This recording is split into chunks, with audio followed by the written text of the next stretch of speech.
আজকে সরকারের পূর্ব নির্ধারিত আমাদের এখানকার কর্মসূচির অংশ হিসেবে সরকারের সিদ্ধান্ত মোতাবেক আমাদের লাকসাম উপজেলার বিজরা বাজারে আমাদের রোডস অ্যান্ড হাইওয়ের যেই রাস্তা আছে এই রাস্তার অধিগ্রহণকৃত সম্পত্তির উপরে যে সকল অবৈধ স্থাপনা আছে এই অবৈধ স্থাপনাগুলো আমরা উচ্ছেদ করি এবং এই উচ্ছেদের নেতৃত্ব দেন ও সরকারি কমিশনার ভূমি ও বিজ্ঞ এক্সিকিউটিভ ম্যাজিস্ট্রেট লাকসাম।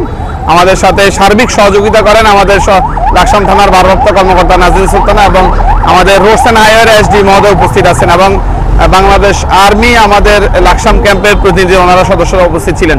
তো আমরা দোকানদারদেরকে এর আগেই আইনানুগ মাইকিং করেছি, বিদ্যুৎ সংযোগ বিচ্ছিন্ন থেকে শুরু করে অন্যান্য যে সকল আমাদের কার্যক্রম গ্রহণ করা ছিল আমরা সেগুলো গ্রহণ করেছি।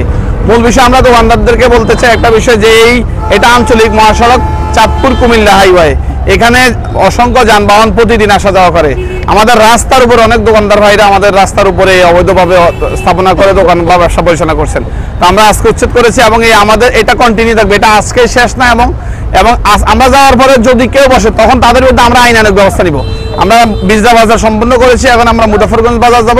তবে সবচেয়ে ভালো বিষয় হচ্ছে আমাদের অনেক দোকানদার ভাই আমাদেরকে সহযোগিতা করতেছেন, তারা তাদের যে অবৈধ স্থাপনা আছে এগুলো নিজ উদ্যোগে সরিয়ে নিচ্ছেন। তো আমরা তাদের মধ্যে আহ্বান জানাচ্ছি তারা নিজ উদ্যোগে সরিয়ে নিলে আসলে সরকারেরও অর্থশাস্ত্র হবে এবং এটা আমাদের ভাঙতে তাদের ওই রকম কোনো ক্ষয়ক্ষতি হবে না।